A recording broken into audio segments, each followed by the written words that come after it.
That was a nice one. Okay. I'm out here. Richard. Oh, wow. Wow. Will Smith just smacked the shit out of me. Laugh out loud. Girl, shut the fuck up. You thought you ate that? Bitch, you... Yeah, here I am. Here we are. Yes, another week.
How you doing?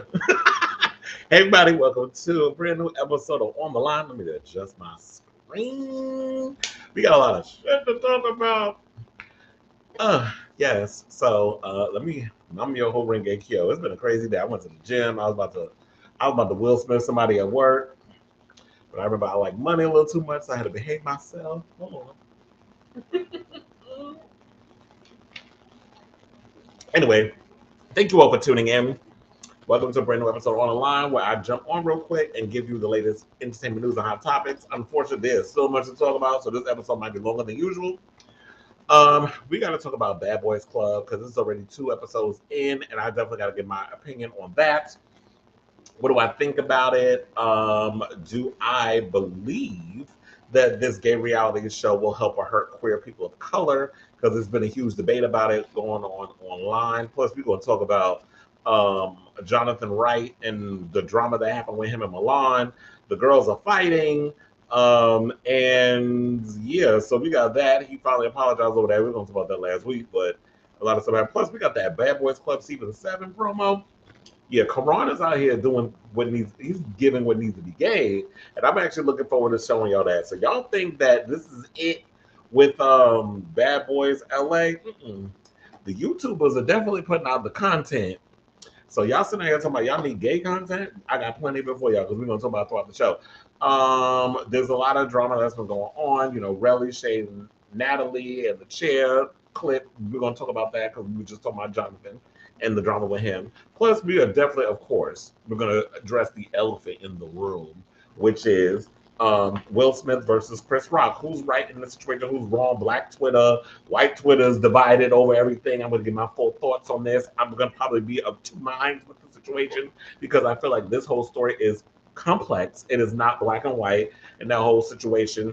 Plus, we're going to talk about what's going on with Real Housewives of New York. There's some Real Housewives of New York news. Also, I heard that the Real Housewives of Beverly Hills has a release date.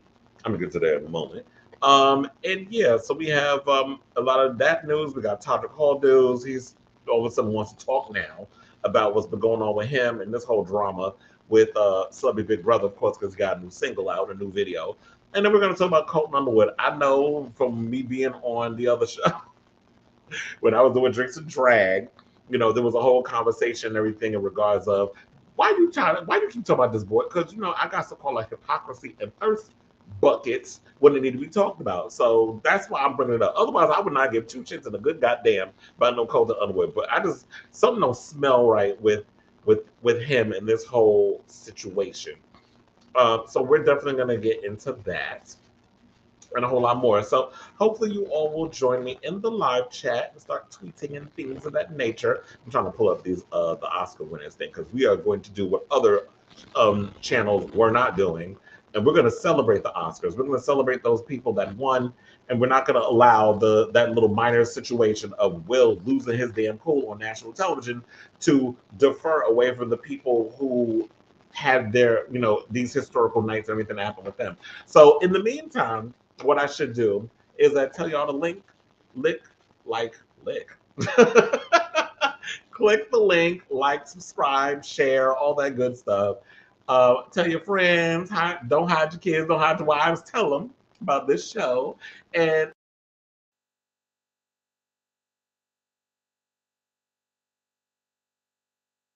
without further ado, let's get into some good old tea. So, Bad Boys Club, 2 episodes in, over on the Zeus Network. Lord forgive me, because I know people are like, what is this buffoonery? What is this foolishness going on? But you know what? There's a lack of LGBTQ content, especially pertaining to people of color. So I was like, let me check this out.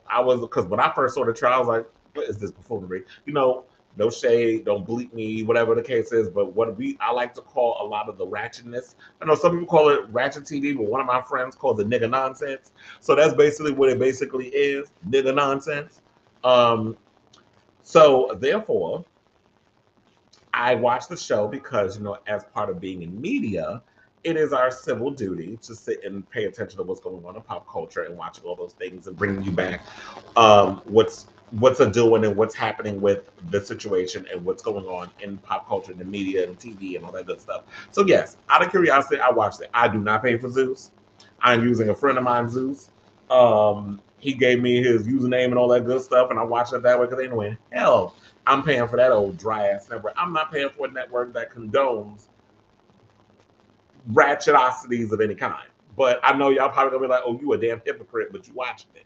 Yeah, I'm watching it. Somebody else is paying for it, so there's a difference. So I got I look at it as I got some sense of an out in some sort of way because I ain't paying for it. But without further ado, like when I was watching it, first I was appalled by everything I was seeing. It's just like, okay, to me it feels like a lot of the fighting and stuff that's going on in the show is just forced. A lot of them are just trying to put on fights for the sake of fighting. That's, in my opinion, I guess, the point of the show. I was not somebody that watched the Bad Girls Club, so I don't know necessarily what the Bad Girls Club was about. From what people have told me, it's basically a bunch of girls living in a house, kind of like the real world, and they get into some things, and there's some conflicts, and things build up and lead to the fights. These girls aren't deliberately going in and just starting fights because they want a moment. That's basically the energy that I'm getting when I watch this show. Because number one, these people are supposed to be celebrities.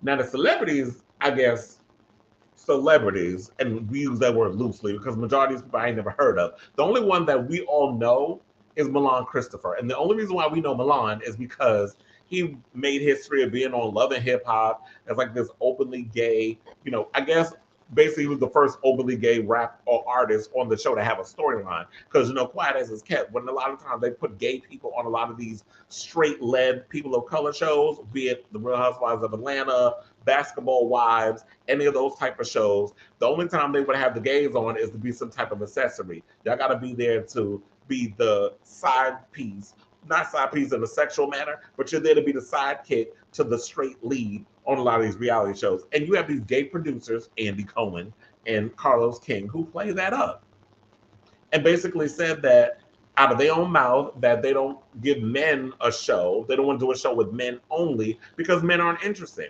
No, straight men aren't interesting. Gay men aren't interesting. Gay men are messy. Gay men are catty. Gay men are petty. Gay men will give you a show. But if you're going to give me a show, it needs to feel a bit authentic and it needs to feel real. A lot of this shit just feels like y'all just being messy for the sake of being messy. And while I'm entertained by it all, the way I look at it is, how does all of this behavior help your brand? And I do agree that the Bad Boys LA show is beyond ghetto. And I guess that's what they're going for. So we got because I had to write their names down. I wasn't going to scroll through my computer as I was going to bring it up. So we got Milan Christopher, Jonathan Wright, who was supposed to be the one that we're going to get to. I'm going to show you that clip of where he hits, I think it was Milan's brother with a chair. That video leaked all over the blogs. You know, when that leaked. But Jonathan Wright he's a celebrity hairstylist. So he's from Dallas, Texas, and made he's someone who makes $1 million. So, but a lot of people, he's a millionaire, as according to the reports. But he's worked with people like Megan Thee Stallion, Doja Cat, SZA, Black China, Keke Palmer, and 6ix9ine. Speaking of which, I'm gonna slide this up in there. Keke Palmer is the new judge on Legendary. Since it's funny how we bring it up, Megan Thee Stallion and Keke Palmer. So she's actually replacing Megan Thee Stallion on the new season of Legendary, which I think is pretty good because to me, Keke Palmer understands how to give critiques and being a judge and is a way more of an interesting personality than Megan Thee Stallion. Megan Thee Stallion gives me that typical Texas girl like Beyonce, where y'all literally sound like y'all didn't graduate past the 5th grade. So she sounds a little slow when she talks, is basically what I'm saying about Megan. So I'm kind of glad they got rid of her because she wasn't giving me that would need to be gave on the 2 seasons that she was on Legendary. But anyway, so yeah, we have them. We have Jonathan Wright, who we talked about. Andrew Caldwell, as Mr. Delivered, who is not on the show. He actually appeared in one episode. Well, in the first episode, he left. I heard he tried to basically take one of the Zeus checks and cash it, and that's how they found out where he was. And then they were trying to get him to come back to the show, but he didn't want to come back because I guess he would start drawing everybody in the house, trying to have his moment, and everybody wanted to beat his ass. And he was saying he wasn't about that life. So basically, he's pulling, as we know, a page out of them. That girl that got her ass beat over on, well, she didn't get her ass beat. She beat Jocelyn's ass, and Jocelyn man jumped into the fight because Jocelyn got a big ass fucking mouth and think, her check, her mouth can cash checks that they really can't cash, or them hands, but somebody showed their ass to her and she got her ass dragged and her man had to jump in and save her because he's probably making money off of her too. And so now she's suing. So now the word on the curve is Andrew Caldwell is suing, or he's got not even a sue, but a lawsuit or something going on because he said they're using his likeness or whatever the case was. I don't know what the contract says, but I think if you sign up to do a reality show, can't they use your likeness? Like, I don't know what your contract says, but if you feel like you got a case, by all means, go ahead and present it to a judge, and we'll keep abreast of whatever drama or whatever type of situation you got as it develops. And so then we got Dylan Woods, who was the other white boy on the show, the one that got the cut under his cheek. Curtis Golden, who is the one that's following behind the little homophobe, Mulan Mo. We'll get to them too in a second. So that's one of the 2 straight people in the house. William the Badass, that's the one that looked like she got a botched Brazilian butt lift. That's that mystic white girl who, he was fighting the other white girl and they fist wasn't connecting. I'm like, I don't know how y'all fight, but y'all ain't even hitting each other. Y'all just fighting air.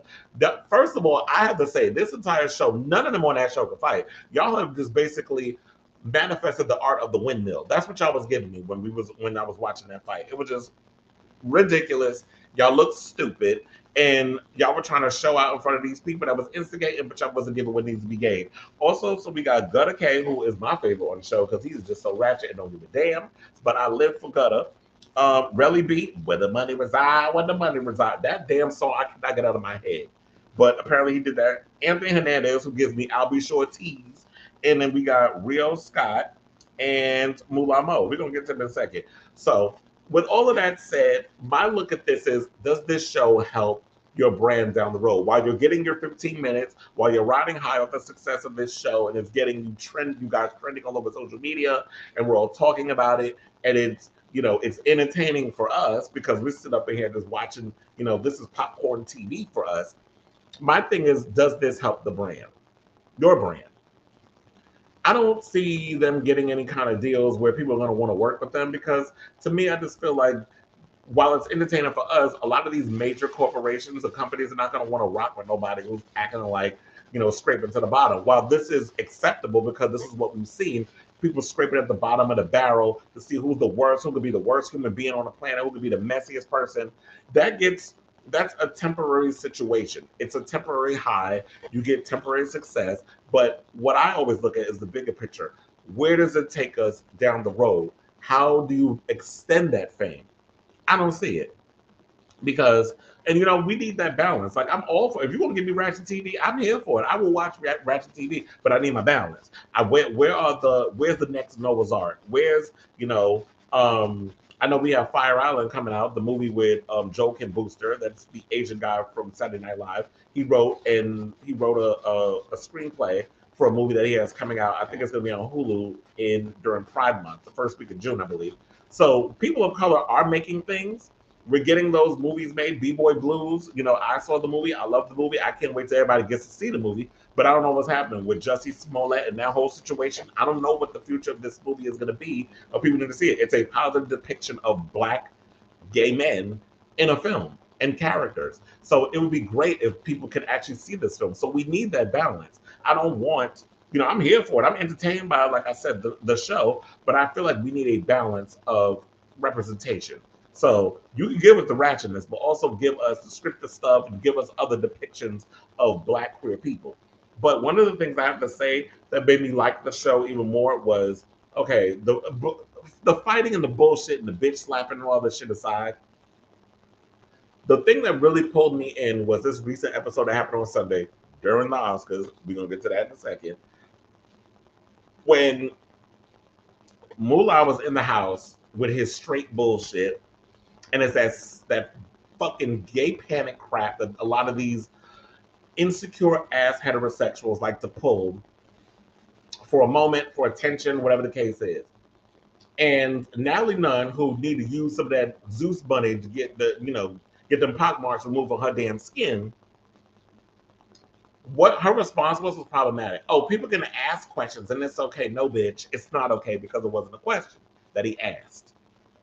What Moolah did was an ultimatum. It was putting somebody in a position that makes them uncomfortable. And it reminded me of the previous episode that I did of Drinks and Drag. We brought up, and maybe I need to set it up before I get to that. So basically what had happened was, he was about no straight dicks. We need pussy or whatever the hell is up in the house and blah, blah, blah, going on and so forth. Making it seem like, oh, I ain't got no problem with gay people, but what I want to ask Carry On, and Carry On is the son of, oh yeah, we'll get to that mess of Natalie Nunn, who wants to be Mona Scott so damn bad, but ain't got the range. We'll get to her in a second. But what I got from watching, oh God, now I lost my damn train. Oh, hey, Karen Sturgill, it says, and whatever you're saying is pretty. Oh, thank you. Yeah, because I'm talking about homophobia. Okay, so basically now I remember. Thank you for putting up the, saying what you said, but now I remember. So basically what it was that he was talking about, so Carry On, who is this, or some of you may not know, because depending on, in case you're not, haven't seen the show, you don't know who's on there. Carry On is Rick Franklin, is the son of Kirk Franklin, who is one of the biggest musicians to come out of gospel music. That's in gospel music. I believe, if I'm not mistaken, he kind of ushered in this whole hip hop vibe within gospel music.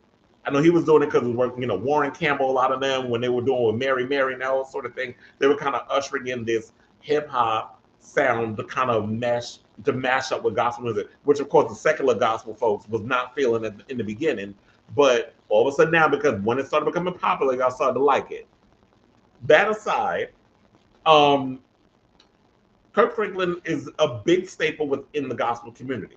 So when you come at somebody like him, or anybody in general, first of all, it's none of your goddamn business whether or not somebody's gay or not. So that's basically what they were doing, because they were like, oh yeah, before we toast or whatever, because they were trying to toast after everybody in the house was damn near fighting over bedrooms and all that other childish bullshit. You're asking this young man like I'm old. He's like, he's asking this Carry On, oh, before we start toasting, I didn't know what side you on. Are you with us? Are you over there with the gays or this side?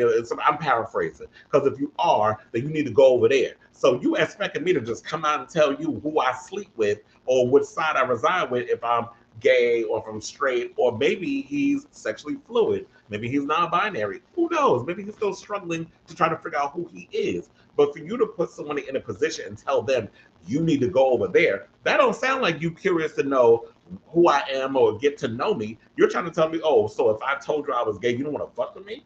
So that's basically what you're saying.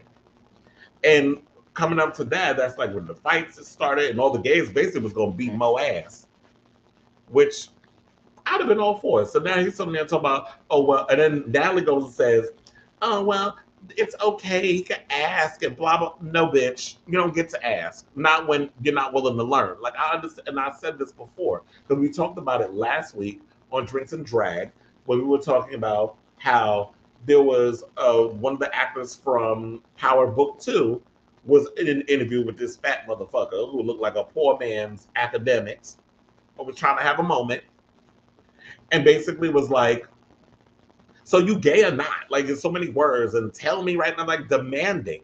Who are you to demand somebody tell you about who they sleep with? And another thing is, why are straight men so concerned with what people do in the bedroom? This seems to be, I don't know about if Europeans or people are like that outside America, but it seems like I'm speaking about my country as a whole, particularly black men. Why are y'all so pressed about who somebody's sleeping with? And I had this conversation with people at work, but they thoroughly agree. A lot of women, black women, who are very much for the gay community and the other, said the same thing. Why do you care so much? Why are you so concerned? Because I've said, and many of them even agreed, I know plenty of straight people who have no problem with being around gay guys. Like one of the girls that work at my job, she was telling me her husband, his good friend, his best friend is gay. You wouldn't know it by looking at him because, you know, he's old school gay, which basically means that it's somebody who is very straight presented. Again, we got our femme queens, butch queens, whatever the case is, but you have those older guys that are straight presenting,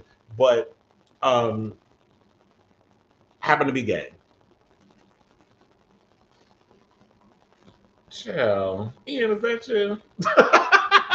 It's like the Smiths are open to marriage, but not jokes. We're going to talk about that in a second. We also going to talk about, somebody also said that Jada could take a dick, but y'all can't take a joke. I don't make the news, I just report it. But we got that clip from last week of that clip. So we're going to play that, and then we'll come back and we'll play the Natalie Nunn clip. Then I'm going to wrap this up, and then we're going to get right into the big top story, which is the Oscars and that drama and my whole thoughts on that. And I'm going to read what y'all think. He goes, obviously, you tried it. Roll the clip.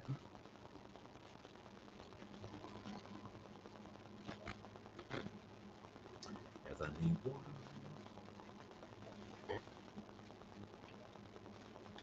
Well, I guess let me read these comments. So it says, my mama is a lesbian and my cousin is gay and some of my friends are gay. Like, I would never disrespect them, never. Exactly. So when you learn. But you just said anybody who liked you. So that means if a man liked you, you may go that direction? If a man liked you and you feeling it? I think that if any situation, especially today, it's gonna be a very challenging process. Bro, but are you ashamed to say that you like men if you do?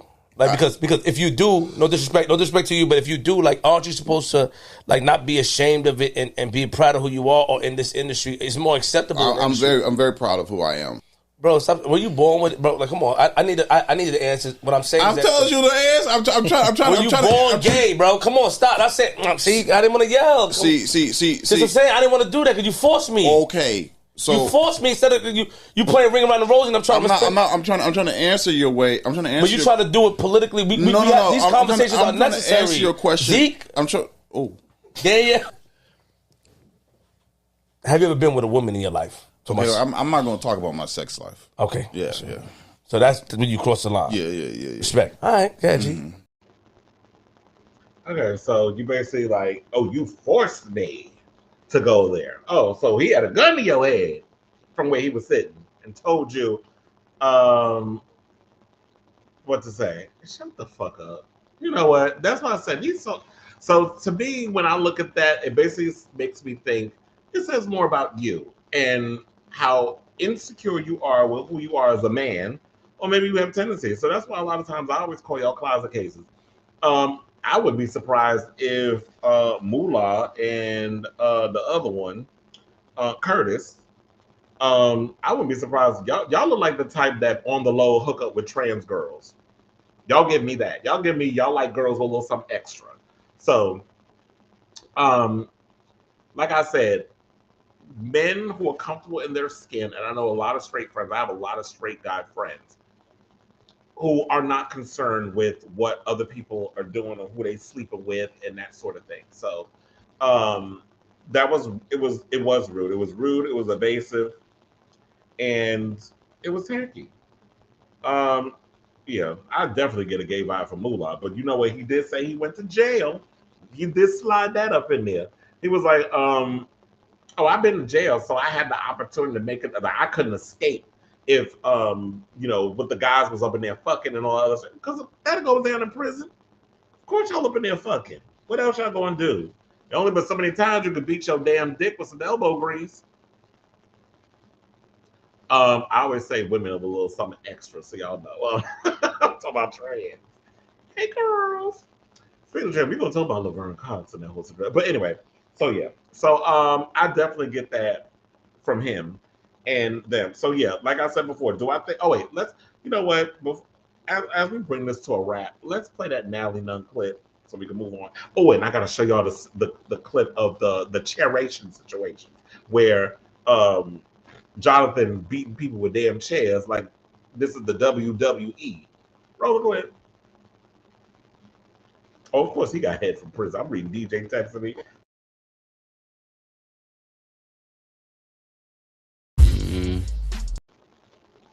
Oh. Shout out to Gunner.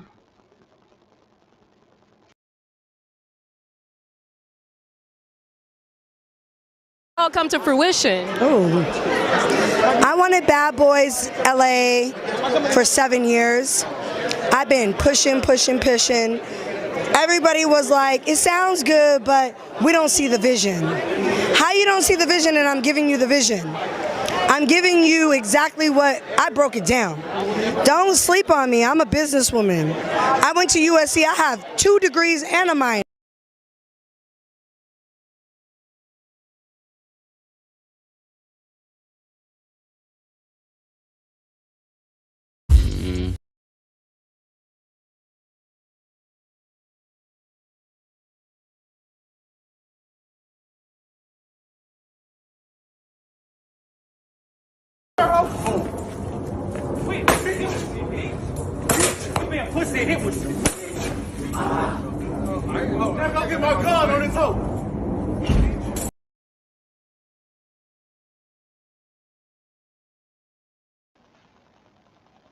Where was security?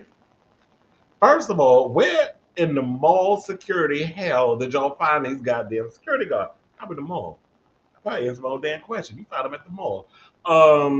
What is happening? Like, oh, you must have got them from them motherfuckers from CVS. That's probably what you got. Where it's like, oh, they run out of the store with all like $50 worth of items, and y'all can't chase them because they tell you not to. So that's the type that y'all probably got that security from the CVS up the block. I'm going with that because this is ridiculous. Because I'm like, okay, so Natalie is correct. There is an audience for LGBT content. There is an audience for a reality show to be in the vein of, in my opinion, like a Love and Hip Hop, like a Real Housewives. I would love to see that. I think you can do a show where there's a bunch of guys, or like Basketball Wives, whatever. Not that they're gonna be married to somebody who's an athlete, but you can get 7 gay men who are doing things with their life and put them in a situation and film it like the Real Housewives. These shows exist. We got the Come Up on YouTube. Karan is making it. He's got, the Come Up when you got, people who are rappers, entrepreneurs in their own right, and they bring them together. They do it. So yeah, there's drama, there's conflict, and they fight. We got the new season of Chasing Atlanta, where you got T.S. Madison's, I think it's the editor assistant, somebody who works on Oliver Twist. I always forget what Oliver does. Forgive me for that. But I know he also sings. He's on the new season. I think this is season 5. And they have a lot of rappers and artists, trans people, trans artists. all up in it collectively making music, and there's drama. There's people who work with makeup artists. You know, they got the makeup artists on there. The designer, who was the one? Was it Rico who was on Real Housewives of Atlanta? He was on there in the premiere. I forgot his name. Rico Chappelle. That's what it is. He's on this season, not as a regular cast member, but there was a scene they shot at his property store, whatever the case was. Man, pussy hit with you. Go get my gun on his hoe. Yeah, you done something about that. Anyway, so yeah, we have these shows, like they exist. So yes, Natalie is correct. We do need those shows. However, we don't need a show at the expense of you trying to create buffoonery for the sake of ratings and trending topics. Because now y'all got people up in here fighting, cutting each other up, beating people with chairs and this, that, and the third. And at the end of the day, what does that do for your brand? Not only that, but like, what if somebody actually got hurt and wound up with a concussion, or somebody dies, and you have security up in there, y'all, and to me it feels like y'all be telling security, let them fight. Let me get a couple of jabs in before y'all break it up. Like, this is it gives me just spring a tease. That's basically what I feel like I'm getting from that.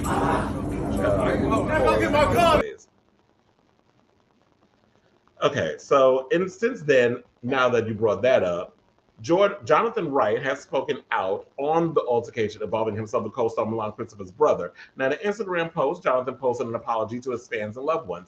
Public service announcement, he wrote in a now deleted post. I know a video surfaced, but don't let that dictate my brand. I'm still a professional businessman that encourage anyone to not let anybody try you. Now, in the caption, Jonathan said, to my fans, supporters, and loved ones, sometimes I get bored and I get into things that serves me or my brand no purpose and apologize, but I also want to be an example of not letting anybody mess with you. What I don't understand is that you're saying that you're a professional businessman. Don't let this dictate your brand, but don't let nobody try you. There's a bunch of contradictions, I feel like, that's in this one whole tweet or this Instagram post. It's sort of like, if you are this big brand and you make so much money and this and the third, why would you need this show to fuck that up? Don't even answer, because I know why. The reality is, people can have all the money in the world, but it's the fame, that fame drug. That's what pulls people in. We see it all the time from these housewives. You see some of them housewives on there got husbands who are wealthy beyond belief. A lot of these people are celebrities in their own right, famous, beyond whatever. And then they get, they have all the money and the riches. But then the fame comes, and that's the drug that gets people. Fame is worse than any kind of hardcore drug, prescription drug that you get your hands on. But I was saying that too. So it's sort of like, okay, if you're being like this and you need to be on a type of show like the Bad Boys Club, I wouldn't. If I was a high profile artist, I would not want to work with you. Not from you being on that show. I wouldn't want to be I would not give you a gig. I'm sorry, because you're not going to have me looking crazy out in these streets.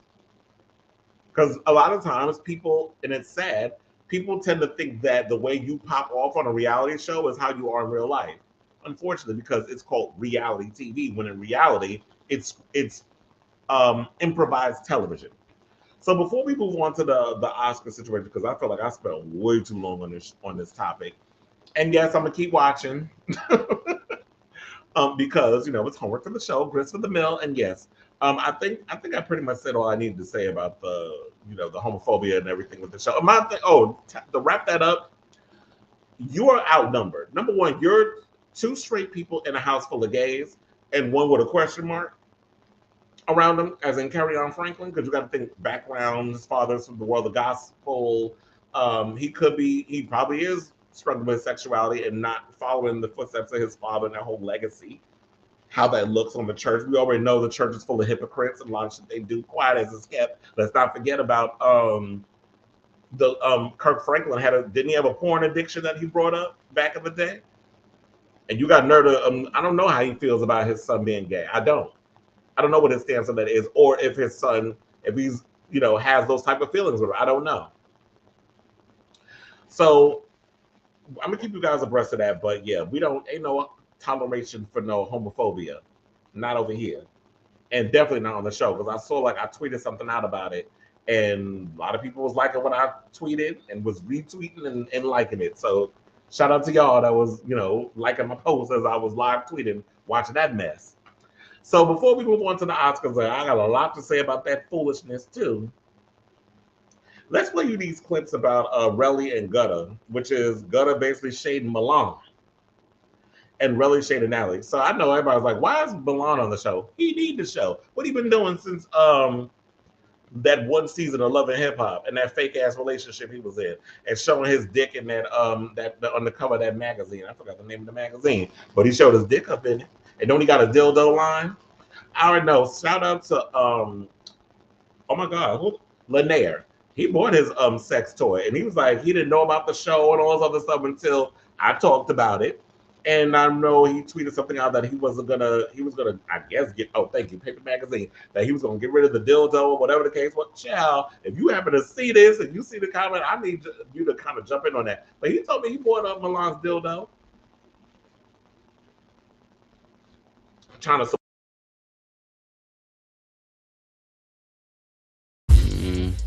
No cool points. First off, bitch, you're 40. You cannot be just throwing drinks on hoes. Like, bitch, this is not that. Bitch, it's like the Golden Girls throwing. Like, what? Like, girl, no. Sit down.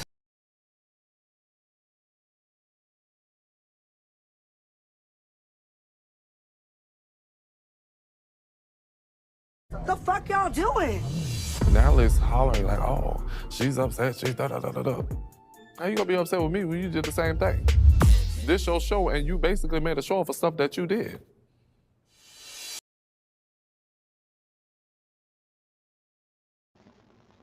And thank you for being a.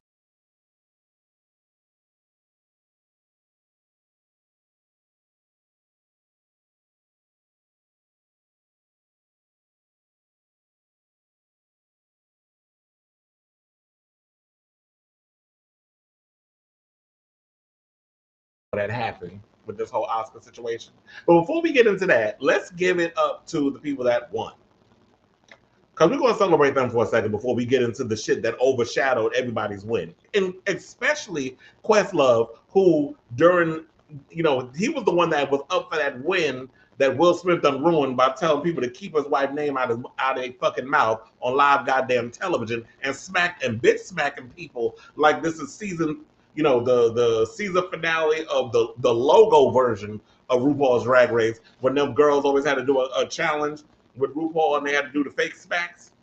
You remember those? That's what that was basically giving me. He bitch smacked Chris Rock, and I believe if it was anybody else, he wouldn't have did that shit. But we're gonna get into that for a second. But let's give it up to, I'm gonna read y'all some of the big winners. So Best Picture went to Coda. I did not see Coda yet. I know it's on Apple TV Plus. I do have Apple TV, and I definitely want to get around and watch it. But I didn't have time. You know, it's just been a lot going on, so I haven't gotten around to watch it. But I'm going to catch it this week. Best Actress went to Jessica Chastain for The Eyes of Tammy Faye. I heard she bodied that character.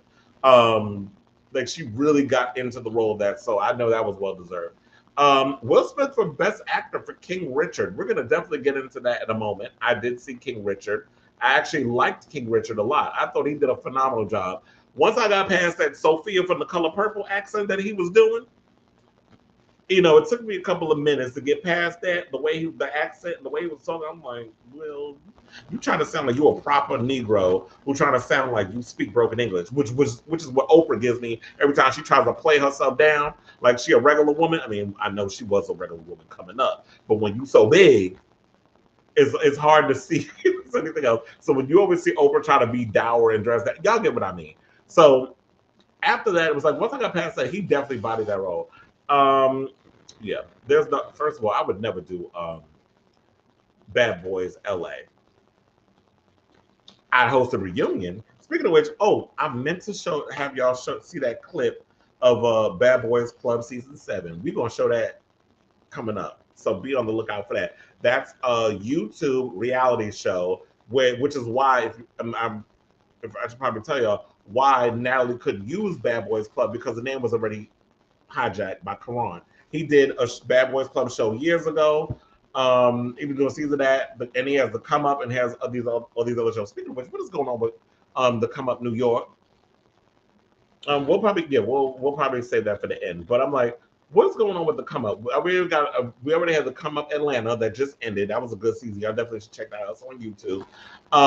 The Come Up and Miami just started, I think yesterday or today. Don't quote me on it, but it started this week. And yeah, then we got Bad Boys season 7, Bad Boys Club season 7. It's a house full of gay men, so it's not. I don't think it's gonna be anything like what Natalie's doing when she had to throw some sexuals over there. Like straight boys don't watch that show anyway. Maybe they do. I shouldn't judge. But anyway, back to this situation. So, Will Smith won Best Actor, Best Supporting Actress. Definitely, I'm glad Ariana DeBose won. First of all, let's give it up for our queer sister Ariana DeBose. She is a lesbian.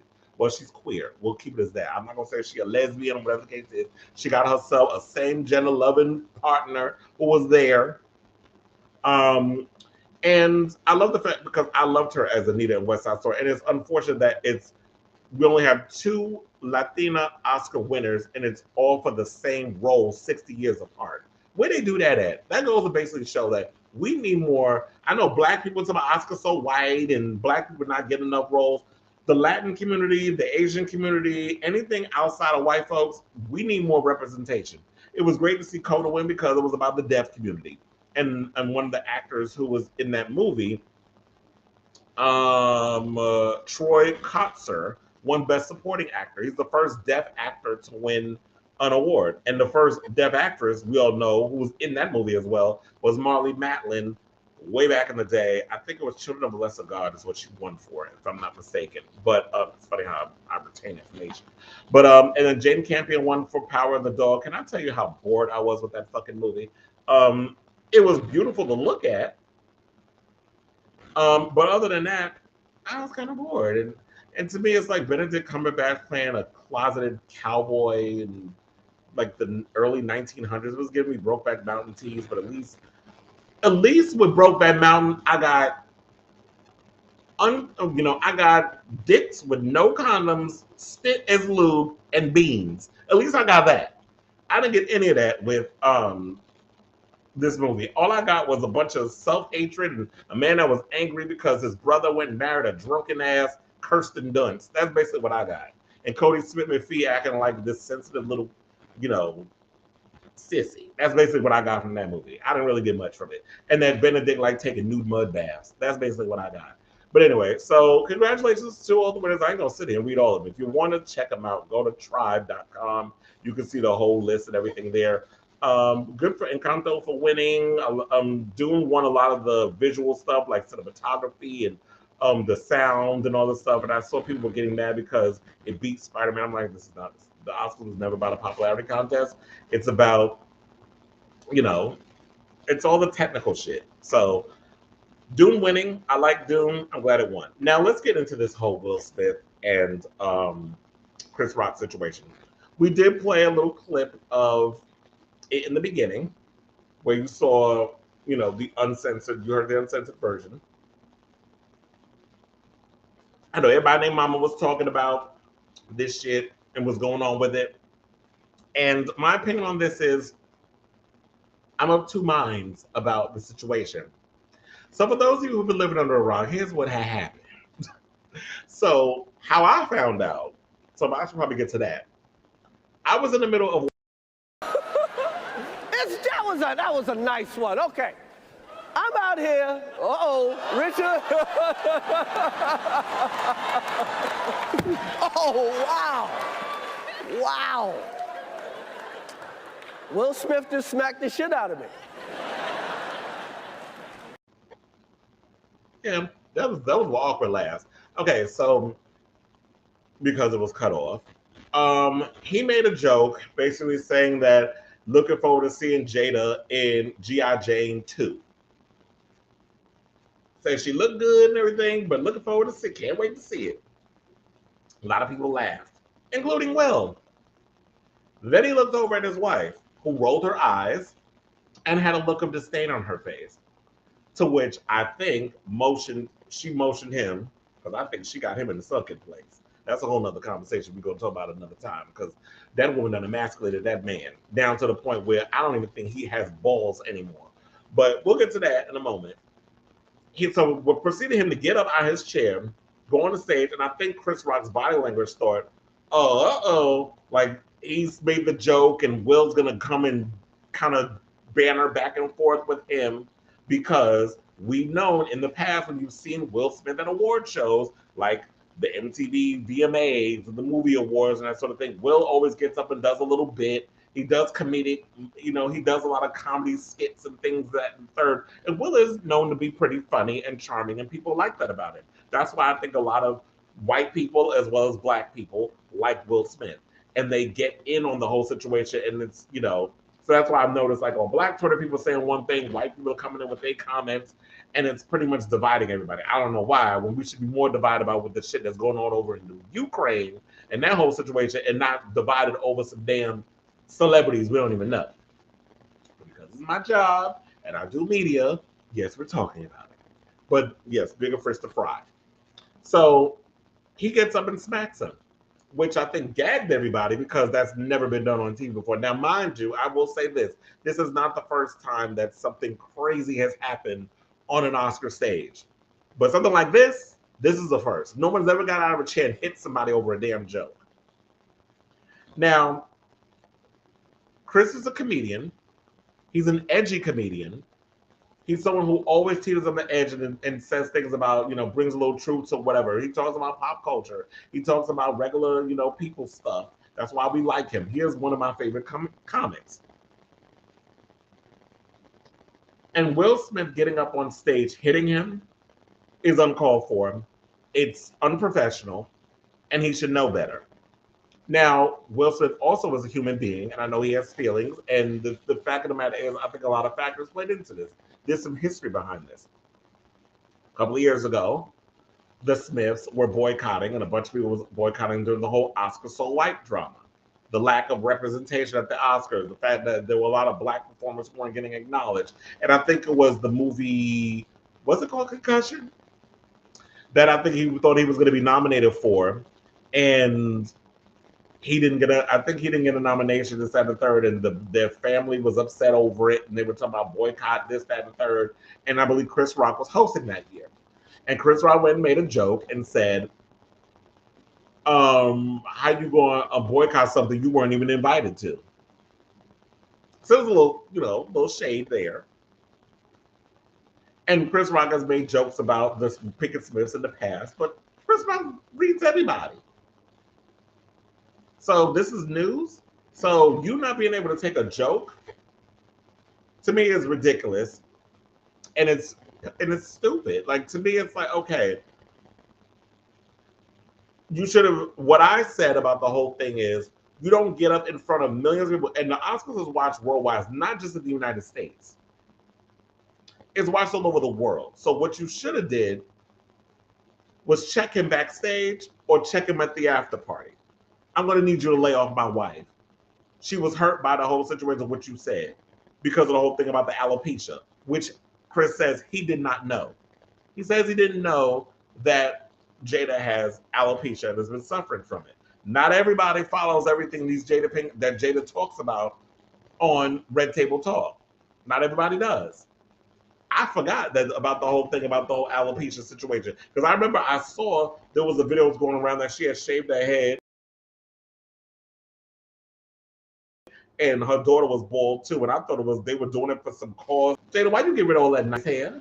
I like her. I like Jada with any kind of. I liked her when she had the long, crazy, wild hair. When she was in her wicked wisdom, she was filling her wicked wisdom oats. I like when she had the short Peaches hairdo from Low Down Dirty Shame. That was my favorite character in that movie. I like the back when she was in Demon Light with the blonde short dude.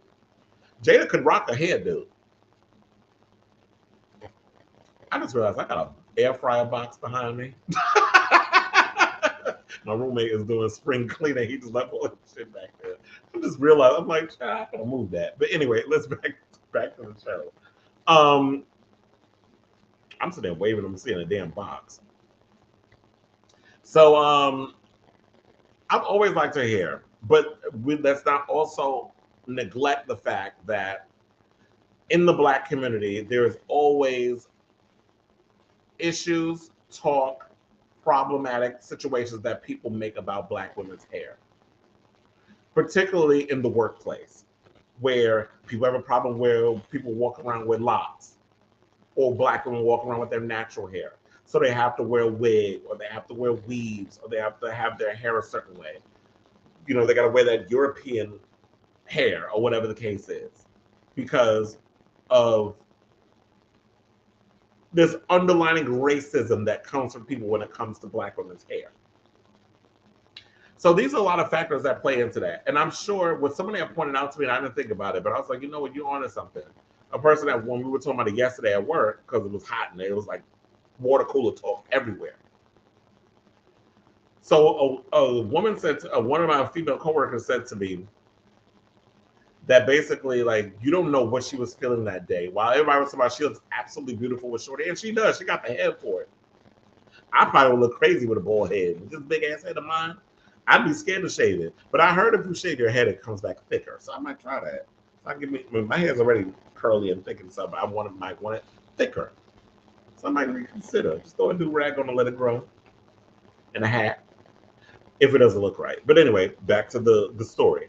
So looking back on it, she probably, before, you know, they were getting ready to go to Oscars, whatever, Jada, you know, she is a woman of a certain age. She could be going through menopause. She could be feeling insecure, nervous, and this, that, and the other, because this is a big night for her husband. And she's trying to think, like, well, I don't have hair. Like, I'm feeling, she probably was feeling a ways, you know, about, you know, with the alopecia thing. Of, no woman wants to lose her hair. Although, I like how some women look with no hair. Like, I love the Dora Milaje from Black Panther. All those women look fierce with no hair. Back in the old days of Africa, where you saw a lot of bald-headed Black women, I lived for it. But she could have been feeling insecure earlier in the day, and Will probably had to give her this pep talk, baby, you look great, blah, blah, blah, so on and so forth. We don't know what the catalyst of everything was before it got to that point. And then Kris Avalon comes out and makes a joke, because, you know, they always say when you push it out in the universe, that stuff comes back. So maybe she voiced it out loud, put that energy out there, and it circulated. Because like what Denzel said, you know, when your finest hour, the devil will come a knocking in so many ways. Because after the slapation happened, during the commercial break, I saw the clips online. Will Smith was consoled by Tyler Perry, Denzel Washington, and Bradley Cooper. Because I saw it was a white man in her. I'm like, who is that? I saw the back of that hair, that head, and I couldn't make out what, but then people said it was Bradley Cooper online, so I was like, okay. So everybody was consoling Will Smith, but who was consoling Chris Rock? Because he was the one assaulted. And my thing on that is this. I don't care if somebody said your mother sucks cocks in hell, a la Reagan from The Exorcist. That still don't mean I got to get up and smack the shit out of somebody. I might want to, but when you're in a position like a Will Smith, where this is the biggest night of your life that's about to change, and he was pretty much a damn shoo-in. We all knew he was going to win. And I'm ready to sit up in here and be like, this is a great moment. Will's finally going to get that Oscar. The one he's been fighting so hard for, that he tried to win back when he was Ali, and they overlooked him. Pursuit of Happiness, they overlooked him. Concussion, they overlooked him. So 4th time's the charm. Because he played Venus and Serena father, and that's what got him the Oscar. And I love that damn movie. That was a good damn movie. I was hesitant to watch it, because I'm not really big on biopics. But, I like that picture, by the way. But I was like, let me sit and watch the movie, give it a chance. Loved Will in it. Loved Ingenue Ellis. I always love me some Ingenue. She don't get enough credit. But she reminds me a lot of Samuel Jackson's wife. She gives me her. Like, she gives me kind of that vibe. I like I like her as an actress, just like I like Samuel Jackson's wife, and I like Denzel's wife. She's another one who acts every now and again. So like I said, you don't put your hands on people. And then the celebrities reacting, I'm glad that there was some comedians that rallied behind him.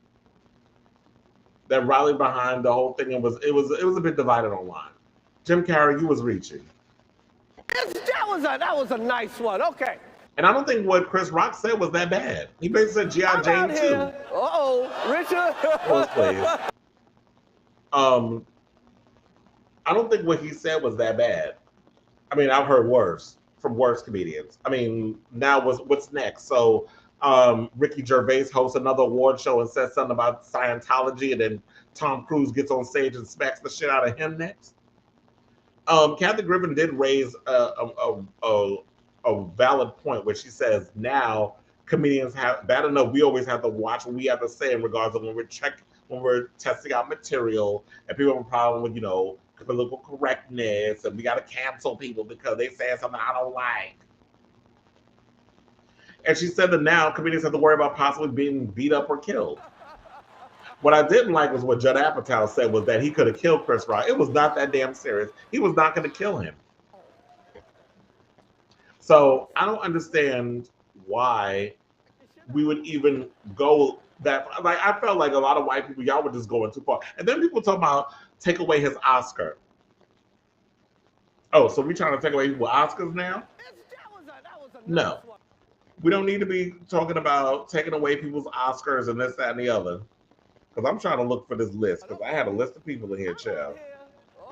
So if we're going to talk about canceling or taking back Oscars because of a smack, so we're going to go over to Roman Polanski, Woody Allen, Casey Affleck, Gary Oldman, Jared Leto, Harvey Weinstein, Sean Penn, Kevin Spacey, Mel Gibson. Are we going to go to all of their houses and take their Oscars?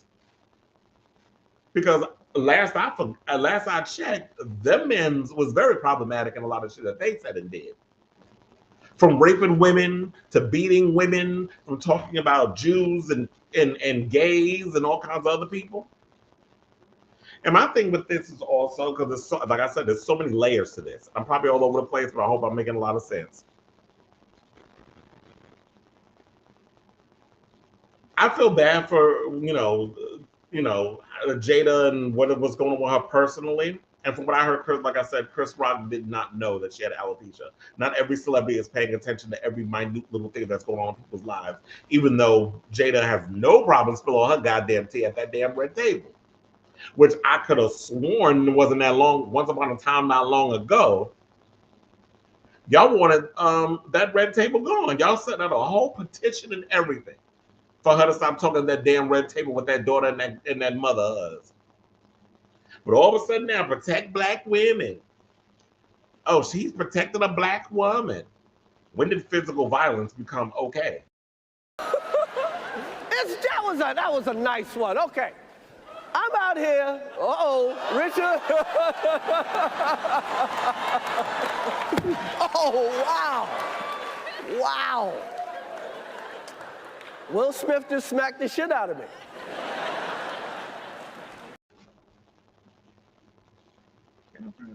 Thank you. So I say all this to say, I don't know. I just feel like she also said something. This is a time for healing. Bitch, what are we healing? What are we healing? Heal what? First of all, you need to tell your husband that he ain't supposed to be putting no hands on nobody. And I heard that the Academy is about taking disciplinary action, as they should. I do feel that there should be some type of suspension. I know a lot of people are saying that he should have been escorted out of the theater for what he did. But he was going to win the Oscar. That's the only reason why they kept him there. So I don't think that they wanted to basically be like, okay, then we got to take him out and then we got to explain why he couldn't be there to accept the award. It would have been nice during his speech that he would have got up there and apologized to Chris. But we didn't get the apology until 24 hours later. And I feel like we only got the apology because the Academy was talking about taking disciplinary action. Because it was funny how it all coincided in time within that. And to me, I feel like, while it was great he gave the apology, I don't feel like it was that sincere. What I would like for them to do, and I hope this happens, maybe next year what we could do is you have Kris and Will come out during the Best Picture situation, or not Best Picture, Best Actor. The same one that Will won for, have them both come out together, do a little banter back and forth, kind of throw jabs at each other, verbal jabs, not physical, and laugh it up so we could all move on from this. Because we can have the apologies or whatever, but now people are gonna, you become a meme, you become a GIF, all the stuff that you talked about has been kind of taken away. All that you worked so hard for has kind of been taken away. And so I feel like that's kind of pulling, it's taken the glory away from your accomplishment, how hard you work, because we were all ready to celebrate Will Smith winning his historical Oscar. I know Denzel was going to win. He already got 2. And yeah, he was in Macbeth, blah, blah, so on and so forth, but this was his Oscar to win. And you took that opportunity away from Questlove to have his moment too, because you decided to get up on stage and you allow your ego to get the best of you. Like I said, you should have checked him backstage, or, back when, at the after party.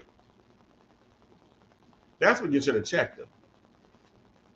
So I say all this to say, you know what, Jada, you with the red table talk, you have opened this Pandora's box for people to basically get open your business, criticize your family, have opinions about your family and you, because you have laid your shit all over the table. Now, I come from the era of, I like a little mystery.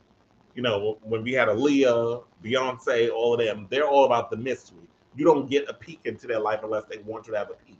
Well, when Aaliyah was alive, she was very much secretive about, and people like mystery with their celebrities. But in this Kardashian, famous for being famous world, and y'all are not famous for being famous. Y'all came from nothing and created and became Hollywood royalty, Black Hollywood royalty, and in so many ways, white Hollywood royalty.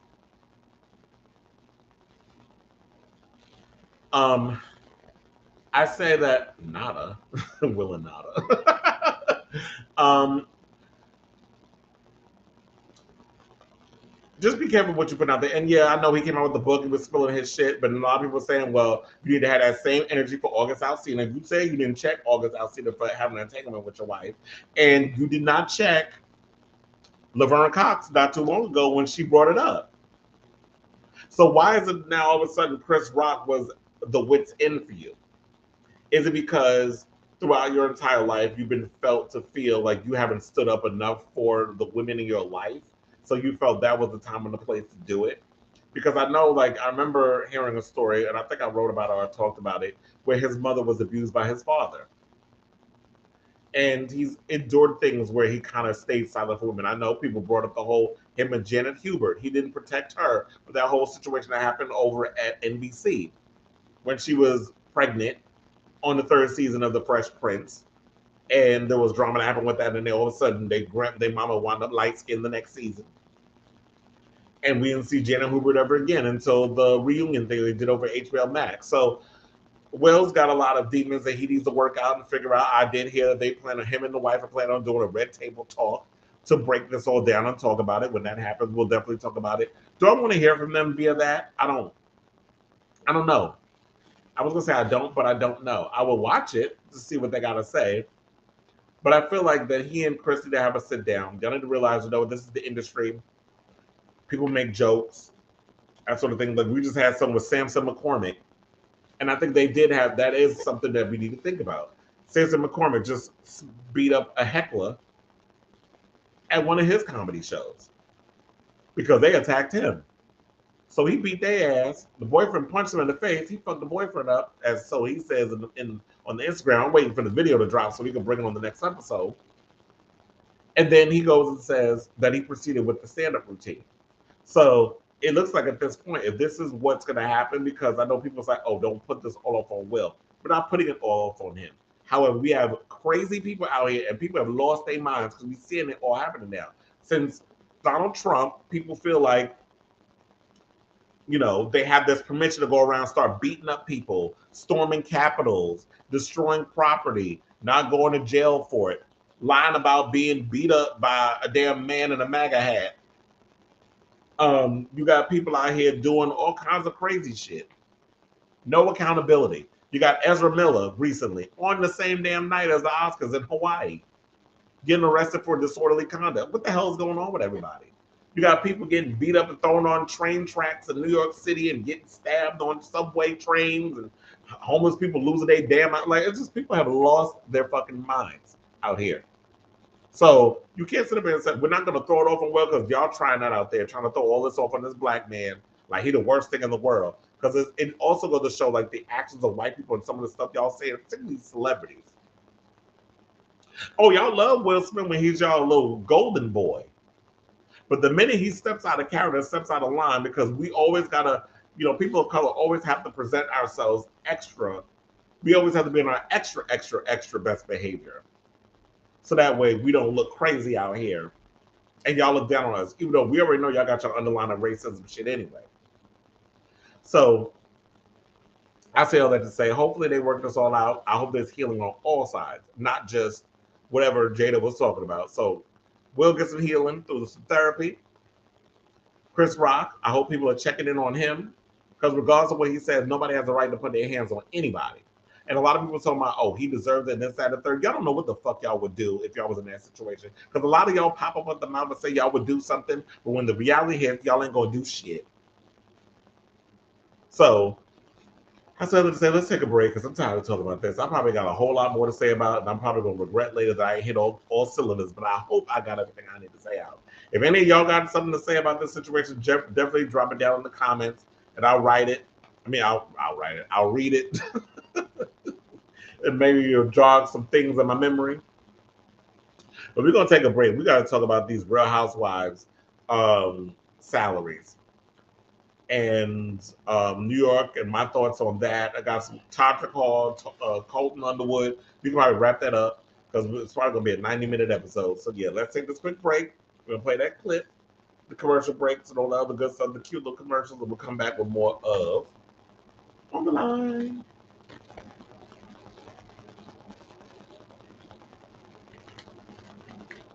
Ooh.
Oh, hi, we're back. I was like trying to pull this damn clip up while we were doing a commercial and things. But yeah, so we're back. Glad you could join us. Let's get into this tea about. So I'm not gonna waste too much time as you know I'm trying to get things open and things moving slow. Okay, so there's a lot of changes going around in regards of the Housewives. So let's get right into that. So as y'all may have known, season 13 of the Real Housewives of New York City, it was messy. People didn't like it. There was a lot of changes they were trying to make in the show. I guess they feel like the Ebony gelled well with the white women on the show. So they've been spending. I mean, they scrapped the reunion. They didn't even film the reunion because Ramona was accused of being a racist. There was a lot of drama going on with that. And they've been spending the last couple of months trying to figure out what to do with the upcoming season. They couldn't figure out if they wanted to reboot the whole thing or if they wanted who they wanted to keep or who they didn't want to keep and that sort of thing. So they made an executive decision. And shout out to Lindsay weeks ago when we talked about this, the New York Housewives. They're doing 2 Real Housewives of New York shows, which I think is smart. I don't know why I didn't think of it because they do it with California. They have the Real Housewives of Orange County, which was the first Housewives, and then you have the Housewives of Beverly Hills. So you have 2 California shows. Why didn't we think, okay, have 2 New York shows, especially since New York is not just some small little area. In New York, we have 5 boroughs. I mean, part of this is because we don't really count Sarah, no. But nevertheless, it's a part of New York. So we have, so there's different parts of, I don't know where they're going to try to do it. Are they going to do Harlem? Well, then if you do Harlem, then I guess they're probably going to look at it. Let's only pick, that'll be their Atlanta Housewives version, like just a bunch of black women. When it's like you can diversify your cast or whatever. I don't know. We'll see what they're going to do as far as the thing goes. But they're doing a 2-part strategy. This is courtesy of Variety. The 2-part strategy takes into account everything that our passionate audience has really been telling us over the past year. This is what Andy Cohen said. And involves rebooting and recasting the series, most likely from scratch, and launching a second RHONY series featuring former stars. So, we're at crossroads for RHONY. That's what Cohen said, saying, we've spent a lot of time figuring out where to go, and the plan that we've come up with, I think, is a real gift to the fans. So what their first priority is what, according to Variety, is to fix the mothership, which is a challenge that Cohen looks forward to enthusiastically, saying there are thousands of stories to tell here.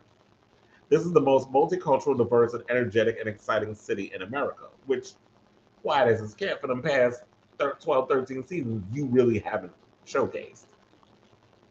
Because New York City is multicultural, diverse, and energetic. But we've never gotten that. We've got a certain aspect of white women over in New York, and that's what you decided to show. These upper echelon, upper east side type of white women. Very Sex in the City, because clearly that's what you were vibing off of. And we know your besties with Sarah Jessica Parker, so it definitely shows that we need that vibe. But I guess he's inspired by And Just Like That because, with that show, they decided to go a little more multicultural, diverse, and energetic. Well, the show's always been energetic and exciting, but they decided to emphasize more of the multicultural aspect of New York City.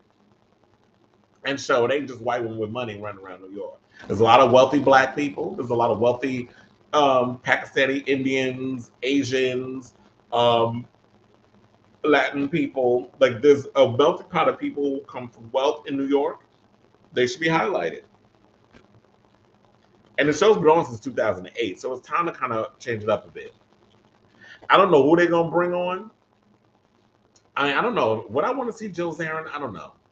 So basically, they're talking about they're gonna call it RHONY Legacy, which would be bringing back the original cast, like a lot of the veteran cast members.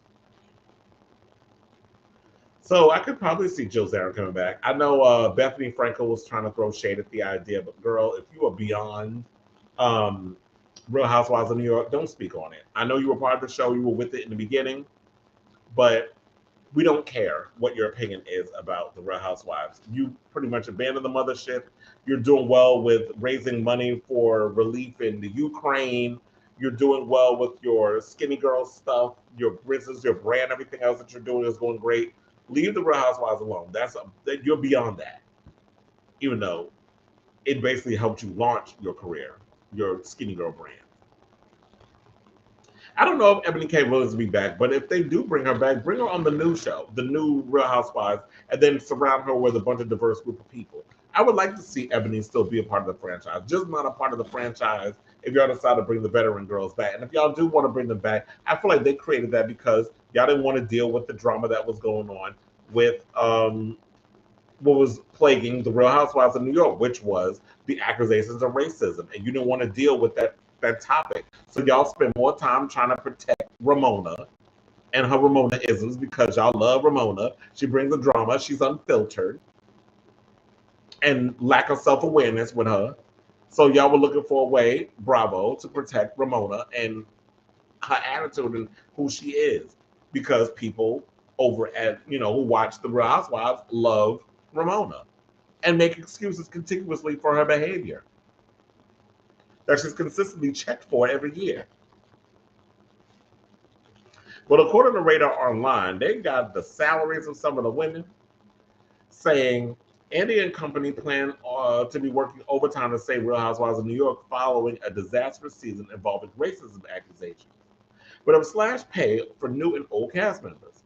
Now, sources according to Radar, the all-new cast of the Bravo show is set to be offered $70K for an entire season as producers attempt to reboot the franchise. Now, this is all alleged because we don't necessarily know how much people are going to be making. And a lot of times, Bravo won't reveal who's going to be on their show until, maybe a photo leaks or whatever the case is, or they announce it themselves. So let's just entertain this.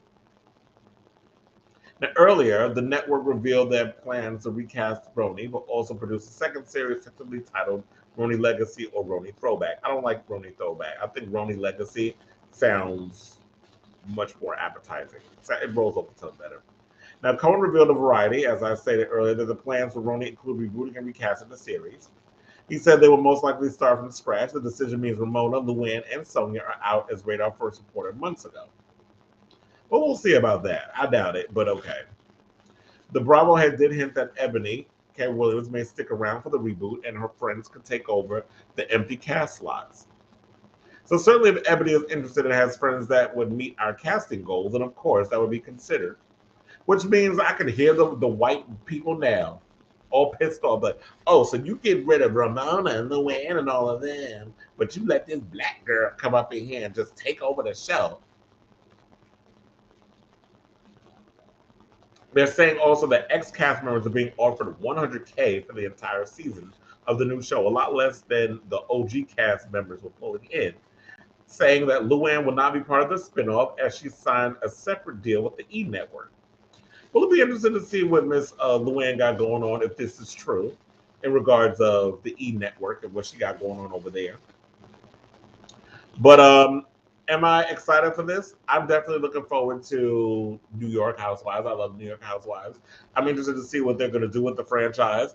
And if they'll have any interesting women on. If they got some interesting people on there, if they got some interesting conversations, I'm definitely here for it. Like before, I stopped watching Jersey because Jersey and Teresa was getting on my damn nerves. But then I was convinced to come back in and start watching this new season. And I started like, let me just jump on. Because, Lindsay and us, we did our little special on it. And I was like, you know what? I'm glad I jumped in because I actually thought this season's been juicy. A lot of juice on this show. So speaking of juice, let's talk about Beverly Hills because this just came across my desk. So excuse me for the last minute, But Bravo fans are excited for Housewives of Beverly Hills to return in season 12. Will it be the show's most anticipated one yet? The series, had high ratings last year because, and then 4-part reunion, which was part of convenient 4 parts. Because they heavily focused on Erica Jane and the drama that's going on with her and that husband of hers. Now, season 12 is supposed to premiere in the spring, from what I'm hearing, sometime in May. Along with Atlanta, I heard is coming out in May as well. So, current Real Housewives of Beverly Hills housewives, Kyle Richards, Lisa Rinna, Erica, who Kyle Richards is in Halloween Ends, by the way. She finished wrapping that up in January. Lisa Rinna, Erica Girardi, Dorit Hemsley, Garcelle Bouvet, who pissed me off over her comments with the whole Will Smith situation. Like when she had to say, "Oh, you don't go and make jokes about black women." Excuse me, y'all are exempt from somebody saying a joke about you. They all sound about like a bunch of dumb idiots on there today. When I was trying to watch the reel, I could see why y'all getting canceled. Y'all know what the fuck y'all talking about over there. But anyway, allegedly about the cancellation. But the Jasmine brand put it out there, so. Sutton Strack and Crystal King Minkoff will be back this season. Sanala Diana Jenkins is the show's newest housewife, and Cherie Zampino, speaking of Will Smith, his first wife, Cherie, will be added to the cast as a friend. Kyle's sister, Kathy Hilton, who was a fan favorite, is also on board for the new season in a friend role. And so this should be an interesting mix. Now they're saying that there's going to be some storylines, a lot of interesting storylines. Shout out to Screen Rant for this team. Erica Girardi court cases, against her husband, Tom Girardi, estranged husband. That's still going on. Erica has a new hair extension line, so people will see how she's doing with that and how she's living as a newly single woman. Quiet as it's kept, I don't know anybody of their right mind, of sound and mind, that would buy Erica's hair extension line. Because number one, she's charging people $700 for that shit. We talked about that on Drinks and Drag. And Lizzie said she didn't even provide no damn clips to clip it in. So I was supposed to spend damn near $1,000 on some damn hair extensions that you probably died after you got that shit shipped over from China or some lower ranked company. Some hand-me-down, some old Indonesian hair. That's a good hair. That you done hand-dyed so it can match your color. And then you selling it for damn near $1,000. Like if you got real fans out here, who is buying your hair extensions?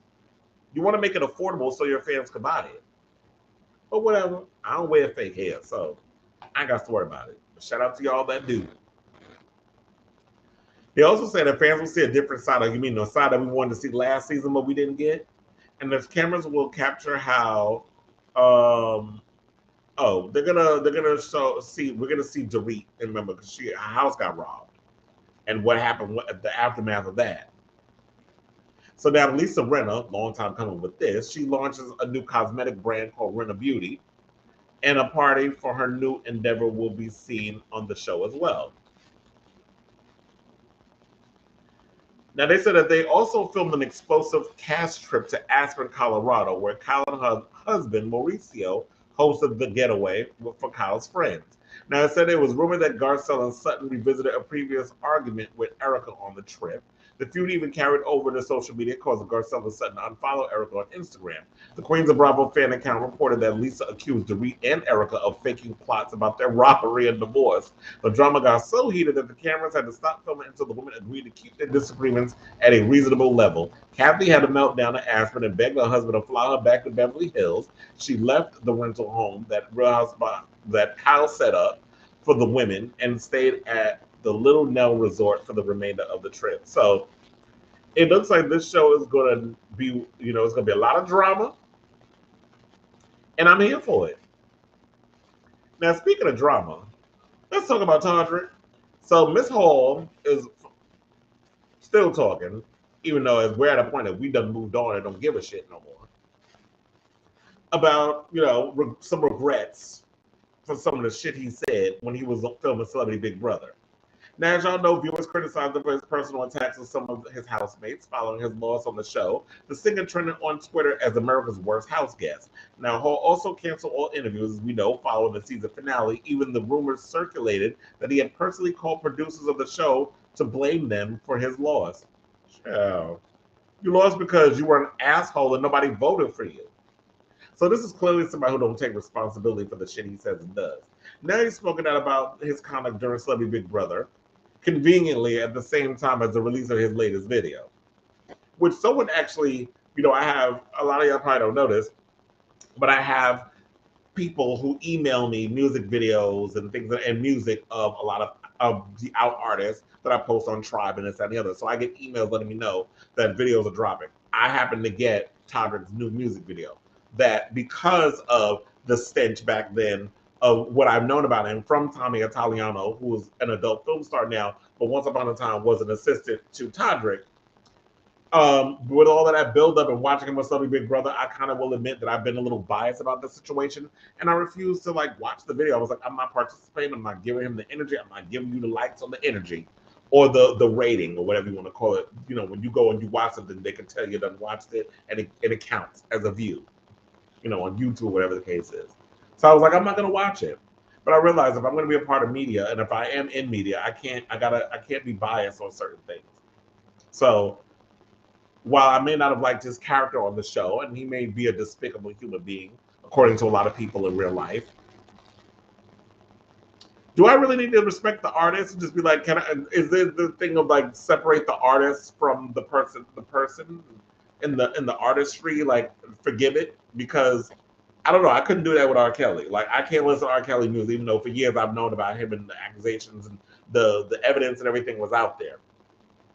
So it's hard for me to kind of sit and be of two minds in the situation. But like I said, if I'm in media, I guess I have to try to figure out how to get around that.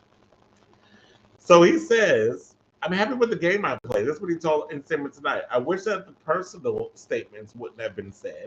I wish I wouldn't have crossed into a personal level, but I don't regret being on the show, and I've learned a lot from it. That's really not a part of my character, he further insisted. I don't get into fights with my real friends like that, and I just think that it showed me a lot about myself. He got real friends? Because is it them same friends that robbed you of all your shit in your house that you say you do stole your stuff? But you're not pressing no charges? Which, quiet as it's kept, I personally think that you had them people, you faked that whole shit so that way that could be some sort of insurance claim. Because I think she a scam artist. It's like she used that PPP money allegedly to buy that house she's staying in that got broken into and robbed. Allegedly.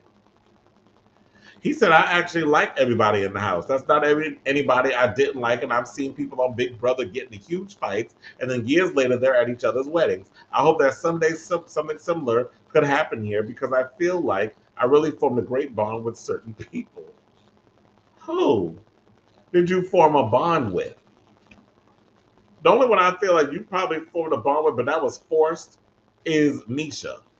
I don't think anybody in the house really liked you. The only one that was, well, she a little slow. Cynthia Bailey. Because she was the only one that voted for your ass. Everybody else voted for Misha. And that was only because nobody wanted your ass to win. Because how ugly you played the game. How messy you was. So, Todrick, fuck off with this half-ass apology. He also expressed his love for fellow contestant Shayna Moakler, whose looks he made fun of during the season. Saying there are things that got heated that were said. My issue is that we were filmed 24/7, and I was under the impression that the live feeds would be on the entire time. What? Well, I'm not saying what that releases me from any responsibility of things that I did with there. There are open moments in the live feeds where sometimes on certain days, the live feeds were only on 7%. The audience is forced to try to fill in the blanks of what happened during the time with information. There are certain parts of what? I'm not even going to read this shit. First of all,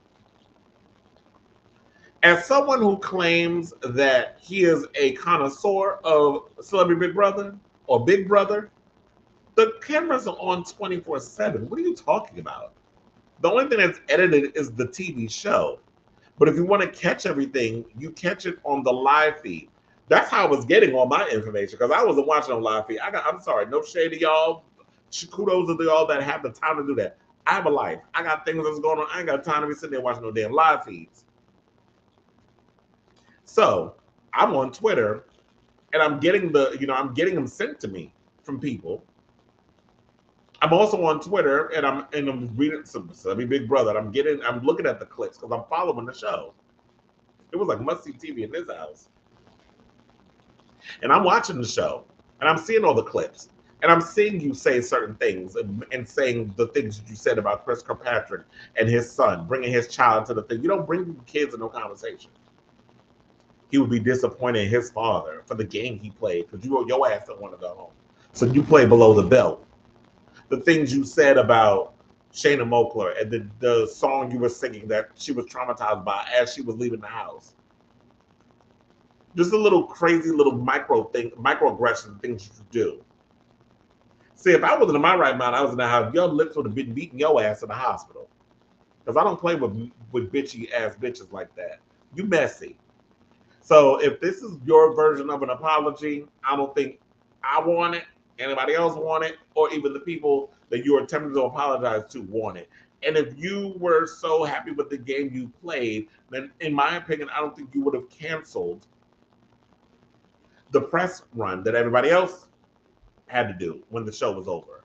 You want to just be like a diva and like, I don't want to do the press thing. I don't want it because you came across so unlikable on the show. So now you want to control the narrative and only speak without people basically questioning your behavior.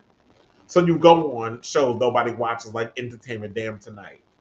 Who still watches that show? They're incredible over there. They're a bunch of ass kissers.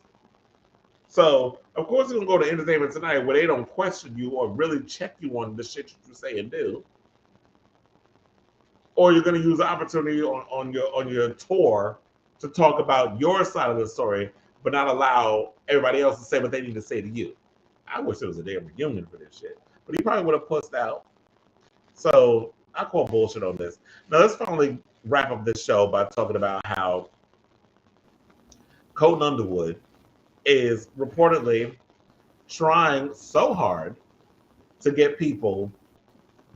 He's trying to make money off of this wedding. He's basically trying to get networks to buy this upcoming wedding of his. But nobody cares enough to even want to give him the opportunity to do a wedding. Now, we've seen many a gay weddings. We saw Michael Turchin in Lance Bass's wedding. We see many a gay weddings on TV. However, nobody cares, according to Radar Online.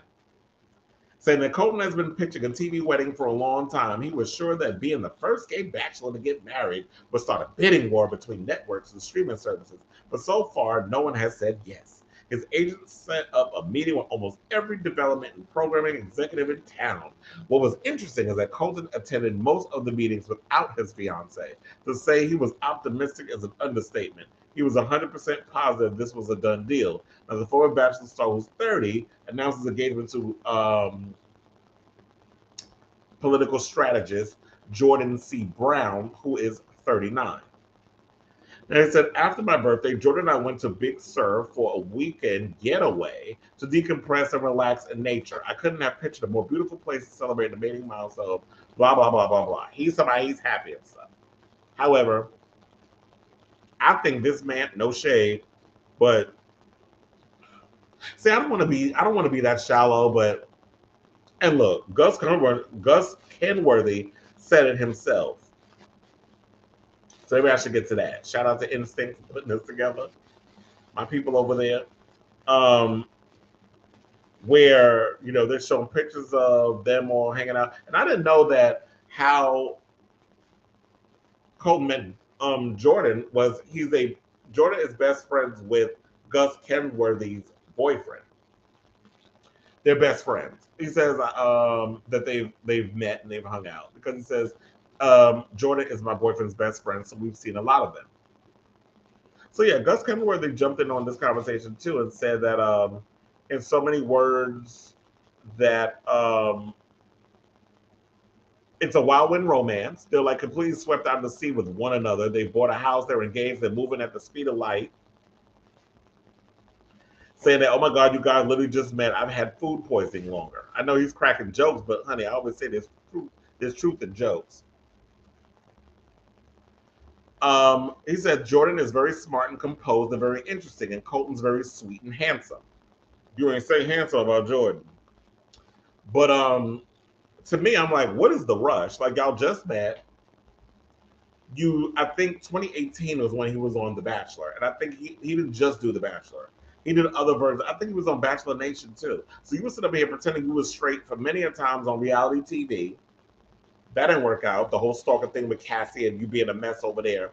And this is why I'm bringing this up, because to me, it just feels like Colton comes across, and nobody's talking about this. So that's why I'm like, I need to talk about it. He gives me opportunistic tease. Jordan is a political strategist. So political people are very powerful. They have a lot of money. That'll last a long time, especially if I'm married to this man. And oh yeah, I'm this reality star, but how long are you going to keep that whole reality thing going? I know he's got the show on CBS right now with Ebony K. Williams, and it's sort of like Survivor, but it's a different version of it. I forgot what it's called. I don't care. I'm not watching it. But I know he's on that show. And I know he's trying to extend the 15 minutes. I watched 2 episodes of Coming Out Colton, and I was like, child, this shit is boring. Kudos to him for living in his truth, but now it feels very performative. It feels very opportunistic. And I get head over heels in love and this, that, and the other. To me, that's the honeymoon stage. But what's the hurry? Like, you're ready to get married. You want to have this big extravagant wedding. You're looking to broadcast this on TV. What is it about you that makes us want to sit and be like, you know what? I can't wait to sit and watch Colton Underwood get married to this man he literally met 5 minutes ago on a major network. I'm sure if Logo was still relevant, they probably would give you the opportunity to, do your show over there. But I think what the reality is nobody cares. You're a fame-seeking media whore. That's basically what I'm getting from you. So you can be happy and in love and love it all up and be engaged and do all the other stuff. If you really love this man, love on him and do whatever. However, I just feel like I need a while to get to know somebody before I even think about getting engaged, getting married when I have a big old wedding. Because I hope you realize at the end of the day, once all the bells and whistles and shit is done, the marriage, the baby carriage, all that other crap, but not the baby carriage, because I'm sure the babies is coming next. But once you get married and the pomp and circumstance and all that dust settles, then you have to literally be married to this person. And it's not all about how people look on your arm. And I realize that's something that really goes apparent. I don't know about straight relationships. I'm not going to talk about it. I see enough of it. But when we talk about gay relationships, gay marriage, that sort of thing, I realize a lot of times, a lot of people get so caught up in how people look with each other rather than is it real love that y'all have between each other. Thing that had me also red flag, the not wanting to sign a prenup. So that's what I got from that too. Oh, we're not going to sign a prenup. We don't even want to put that out there. Prenups are put in place to protect your property. Even if you're madly in love, everybody should get a prenup. Everybody. Regular people and famous people. It's so that way if should something happen within the marriage, your stuff go over here, his stuff go over there. Y'all part ways. We don't need to bring this all out in court. I want to make sure everything, because basically marriage is a contract. What more is this? It's just another addition to that. So people always look at prenups as like it's a scarlet letter, it's a bad thing. I don't think prenups are a bad thing at all. But anyway, good luck to you. But y'all ain't watching that bullshit if you happen to get some network to bite, but I don't see it happening. Not even ABC. I would love to see a gay bachelor. I would like to see that type of show, just not you on it. Remember, you're engaged, you're happy. Well, man, you just met 5 minutes ago. Especially when you came out as gay 10 minutes ago. To the 5 minutes when you met your man. But anyway, let's wrap up this show. I want to show y'all this Bad Boys Club Season 7 clip. Just Hollywood is on there, as in Justin Rosa, who y'all may not know, because I don't know if y'all watched the come up last season. I forgot what season it was. But he was on there fighting, looking all cute and stuff. And I follow him on Instagram. But yeah, he's got one of those type of, just go from 0 to 100 with the tempo. And I know the girls was cracking on him over that. So it'll be interesting to see has he matured a bit on the new season of Bad Boys Club Season 7. But yeah, if y'all up on here fight, because I did see the picture online, somebody sent me that he was up in the house fighting, had blood on his finger and everything. So yeah, when that show comes out, I'll probably talk about it during reality recap because I will be talking about a lot of the gay reality shows and this, that, and the other, so that way y'all are aware of the drama that's going on and knowing that it's not just Bad Boys LA that's out here dipping it and doing it. We need to give it our YouTubers, our entrepreneurs, our lower tier people the same type of energy and opportunity where we're giving the mainstream. So, the shows are out there. A lot of y'all may not know about it, but that's why I'm here to tell y'all about it. So, yeah, I'm like, am I going out with the clip or we, or am I introduce the clip and then I'm giving an exit? I don't know. I guess, yeah, let's play that clip. And I'll say this. Love you all for watching. Oh, yeah. Well, I'll just introduce the clip and then I'll do the heart out or I'll just do the whole closing of the show. So I want y'all to see this clip and we'll be right back. Roll that clip.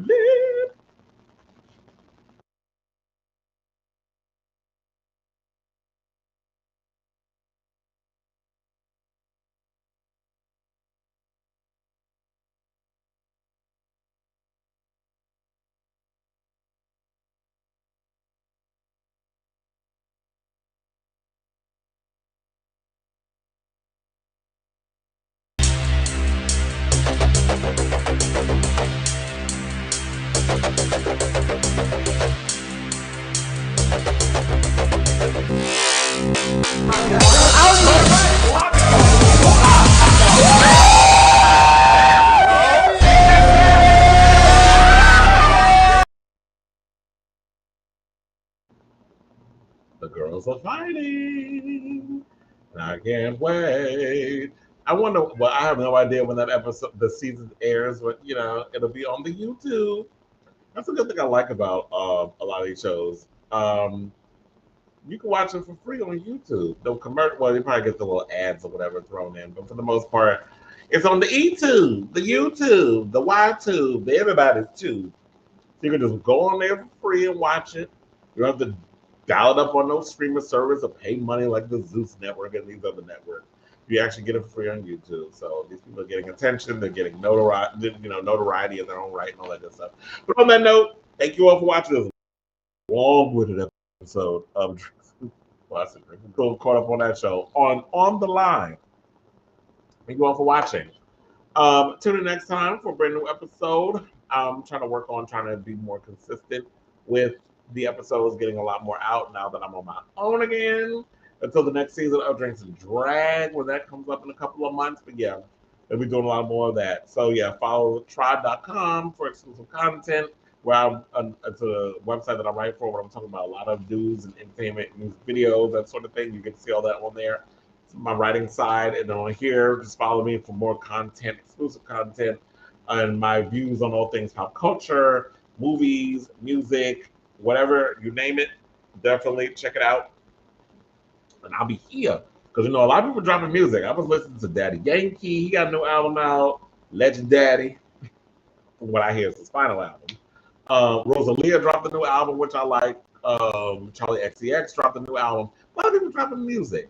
I'm going to have a real tough time talking about my favorite albums of 2022 when that end of the year happens.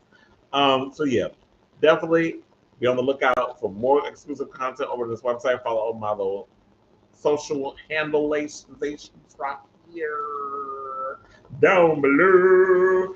And I will say until next time, love you all for watching. Ciao, darlings.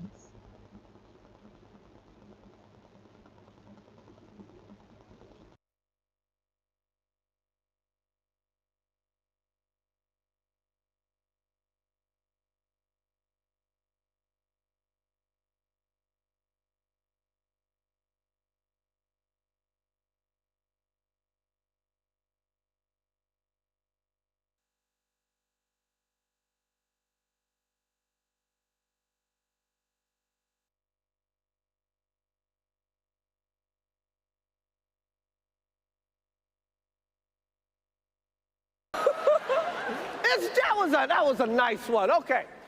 I'm out here. Richard. Oh, wow. Wow. Will Smith just smacked the shit out of me. No, ma'am. No, ma'am. No, ma'am. No, ma'am. No, ma'am. Now Sopranos. No, ma'am. No.